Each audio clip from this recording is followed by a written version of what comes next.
Bharatiya Janata party की जो सरकार 10 साल से चली, आज हर वर्ग उनसे दुखी है। और केंद्र की हम बात करें, दिन प्रतिदिन बेशक इनका पूरा कंट्रोल है मीडिया पर, लेकिन उसके बावजूद भी असलियत को झुठलाया नहीं जाता। मीडिया में भी छन छन कर न्यूज़ आने लगी। जैसे जैसे इस चुनाव का, लोकसभा चुनाव का समय आगे बढ़ रहा है, चरण आगे बढ़ रहे हैं, 7 चरण हैं। ग्राफ भारतीय जनता पार्टी का कितना ही वो चाहें लेकिन गिरता चला जा रहा है। बहुत बड़े बड़े क्लेम किए थे इन्होंने, 400 पार, लेकिन अब मीडिया भी दिखाने लगा है कि बहुत नीचे आने लगे हैं ये। तो साथियों, ये चुनाव जहाँ से भारतीय जनता पार्टी ने बेशक राम मंदिर का भी राजनीतिकरण करने का प्रयास किया, मंदिर पूरा हुआ नहीं, लेकिन उसका उद्घाटन किया गया। और खुद शंकराचार्य बोले कि जो मंदिर अभी अधूरा है, हम उसके उद्घाटन में नहीं जाएंगे, केवल और केवल राजनीति के लिए। अभी भी आप देख रहे हैं, कभी धर्म की बात करते हैं, लोगों को बांटने की बात करते हैं। ऐसा लगता है कि चुनाव जो नज़दीक आ रहा है, भारतीय जनता पार्टी भी दिन ब दिन और ज़्यादा बौखलाती चली जा रही है। खुद माननीय प्रधानमंत्री जी, उनके भाषण आप सुनते जाइए, हर रोज़ एक नया, वो जो बोलते हैं नीचे स्तर पर बोलना शुरू हो जाता है। कभी हमारी बहनों के मान सम्मान पर जिस तरह से टिप्पणियाँ की जाती हैं, मंगलसूत्र पर टिप्पणी की जाती है। एक राज्य में कुछ कहते हैं, दूसरे राज्य में कुछ कहते हैं, बौखलाहट है। और इसी को आपने देखा हरियाणा में भी। इनकी बौखलाहट का नतीजा आपने देखा कि कैसे आखिर में एकदम मुख्यमंत्री बदल दिए। उन्हें मालूम था कि इस सरकार का चेहरा बेनकाब हो चुका है। और आज भी नाम के नए मुख्यमंत्री हैं, वही व्यवस्था, वही कार्यशैली, सब कुछ वही चल रहा है। आम जनमानस से आप निकल कर बात करेंगे तो सब यही कहते हैं कि इनकी सरकार तो बस जा ही जा रही है। और आप देखेंगे कि केंद्र में भी वही हाल होगा जो इंडिया शाइनिंग का हासिल हुआ था 2004, क्योंकि नीचे का जो अंडर करंट है उसको ये पहचान नहीं रही। और हम अगर सिरसा की बात करें, सिरसा में लोगों को ऐसा लगता है कि भारतीय जनता पार्टी का क्या चेहरा देखें। ना कोई विकास हुआ, ना कोई साथ हुआ। किसानों के साथ तो अगर हम बात करें, पंजाब और हरियाणा के बॉर्डर की ऐसा बर्ताव किया गया जैसे तो इंडिया और पाकिस्तान का बॉर्डर। लोगों को घरों में बंद कर दिया गया, बाहर निकलने नहीं दिया, किसानों को प्रताड़ित किया गया। और आज आम नागरिक को, गरीब को ये परिवार पहचान पत्र के चक्रव्यूह में फंसा कर रख दिया है। युवा को कुछ दिख नहीं रहा है, बेरोज़गारी चरम सीमा पर है। चाहे देश की बात करें, हमारे अपने राज्य की बात करें, कहीं परिवार पहचान पत्र, कहीं कुछ। आज हम कालांवाली मंडी में थे तो हमारे वो जो पल्लेदार भाई और बहन, मजदूर, गरीब से गरीब, उन्होंने हमारे सामने क्या बात रखी। कोई 10वीं पास थे, कोई 12वीं पास थे, और वो कहते कि देखो हमारी मजबूरी, हमको इस तरह से श्रमिक बन के काम करना पड़ रहा है, ना पूरी लेबर मिलती। हमारे बच्चों का क्या होगा? सरकार कहती है कि बच्चों को पढ़ाओ, 10वीं 12वीं पास करके उनको ऐसे लेबर करनी पड़ती है। तो व्यथा बहुत है, मैं भाषण नहीं दूंगी, मुद्दे बहुत हैं। चाहे हम स्थानीय मुद्दों की बात करें, कोई डेवलपमेंट नहीं हुआ 10 साल में देखने को। और सबसे ज़्यादा मुझे लगता है कि जो ये एक और ढकोसला किया गया स्वच्छ भारत के नाम पर, जहाँ निकलो गंदगी ही गंदगी है।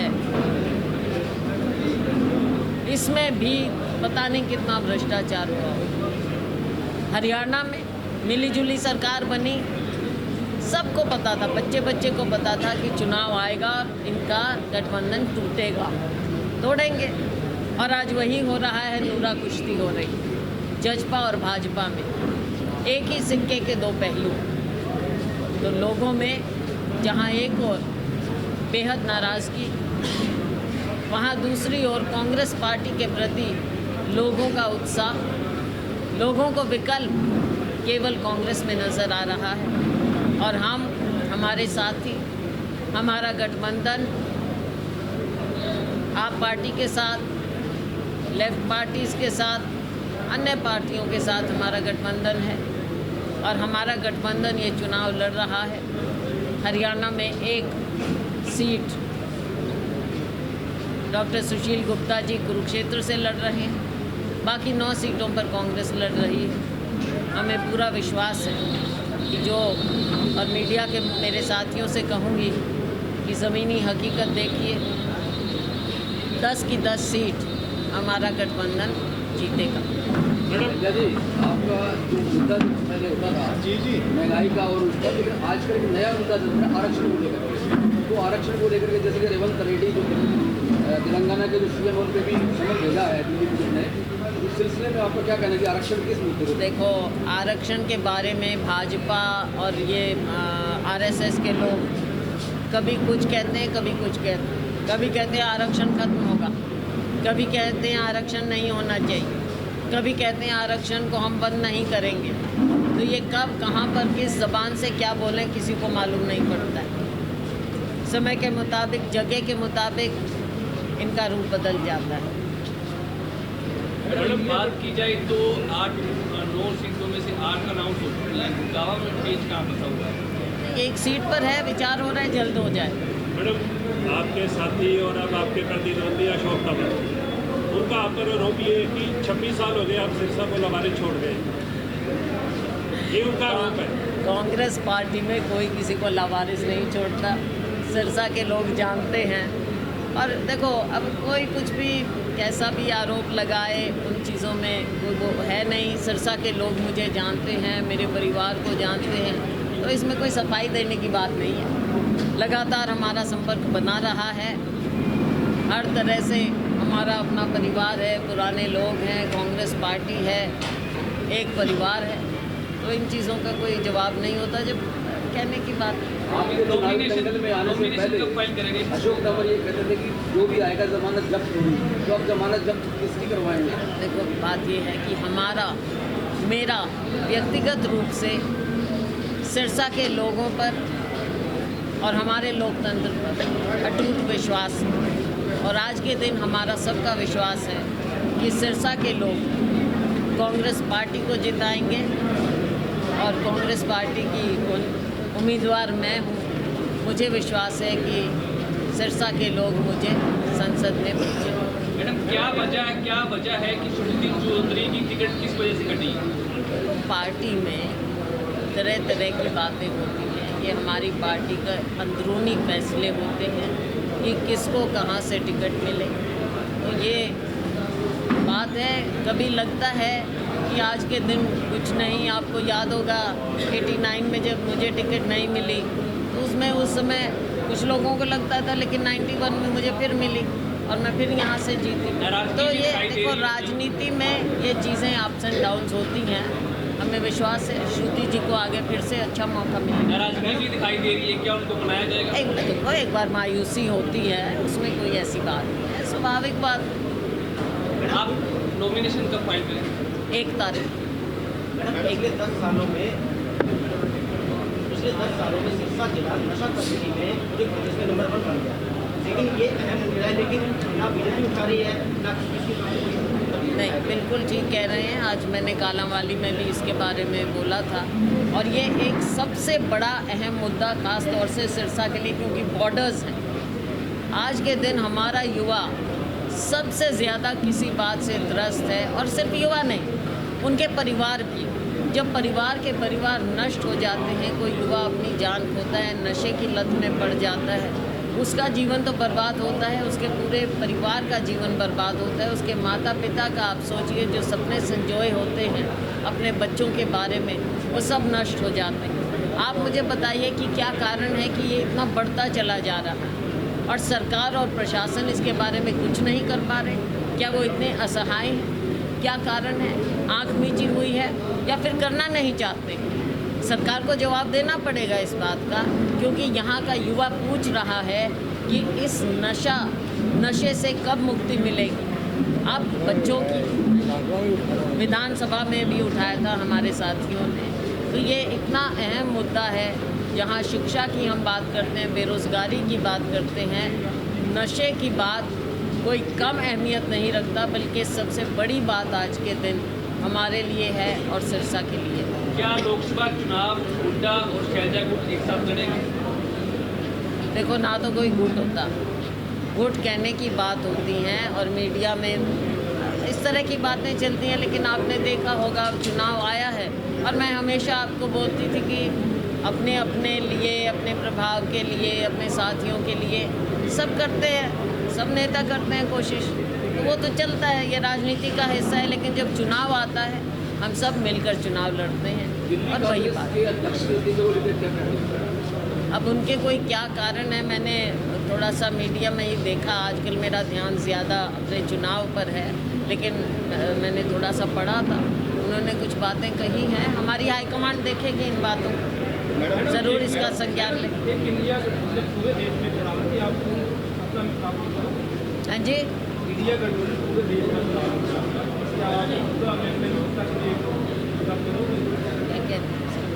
सत्ता का टारगेट पूरा हो जाएगा कि बिल्कुल बिल्कुल। जैसा मैंने कहा था, 2004 में भी किसी को नहीं लगता था, तब तो इंडिया शाइनिंग चल रहा था, किसी को नहीं लगता था, लेकिन एक अंडर करंट था। आज के दिन उससे भी ज़्यादा अंडर करंट है और इंडिया गठबंधन सरकार बनाएगा। कल से लेके अब तक आपने लगभग 500 विधानसभाओं में आपका एक राउंड हो चुका है। कितना लोगों में उत्साह या नाराजगी आप लोगों को नजर आई? हमको नाराज़गी नज़र आ रही है सत्ता पक्ष पर, और हमारी तरफ लोगों का उत्साह नज़र आया है। लेकिन देखो, चुनाव होता है और लोकतंत्र में सबकी बात अपने मन से वोट डालें, वो सब अपना सोच समझ कर वोट डालें। हम अपना पक्ष रख रहे हैं, अपनी विचारधारा रख रहे हैं, और लोगों का रिस्पांस देखकर पांचों हलकों में, कल हम बाकी के 4 हलके करेंगे, फतेहाबाद, रतिया, टोहाना और नरवाना। पहले भी थोड़ा उधर गए हैं। मुझे पूरा विश्वास है कि हमारे सिरसा की जनता पूरी तरह से कांग्रेस का साथ देगी। अभी वर्कआउट करें, बहुत टाइम है। कांग्रेस के मैनिफेस्टो को किस तरीके से बीजेपी पेश कर रही है? बीजेपी अपनी बात कर ले, अपनी गारंटियाँ बता दे। हम तो सरेआम पूछते हैं, अपनी गारंटी बताओ, कौन सी गारंटी पूरी हुई है आपकी? ना स्वामीनाथन कमेटी रिपोर्ट आपने लागू की, आपने कहा था, क्या हुआ उस गारंटी का? और उसके बाद आपने प्रॉमिस भी किया था, क्या हुआ उस कमेटी का? आपने कहा था कि 2 करोड़ रोज़गार देंगे हर साल, क्या हुआ 20 करोड़ रोज़गारों का? तो जवाब दीजिए। सबका साथ, सबका विकास, स्वच्छता अभियान, कहाँ है ये सारी बातें? लोगों की जेब में 15 से 20 लाख जुमले ही तो है ना, कुछ बचा नहीं है। आज इनके पास काला धन खत्म कर देंगे, कितना कैश ख़त्म कर देंगे। आज कितने गुना कैश सर्कुलेशन में है।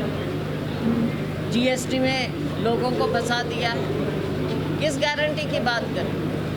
ना गरीब आदमी को कुछ मिल रहा है, ना आम नागरिक को कुछ मिल रहा है। महंगाई आसमान को छू रही है, आमदनी दुगनी करेंगे। किस किस गारंटी की बात करें?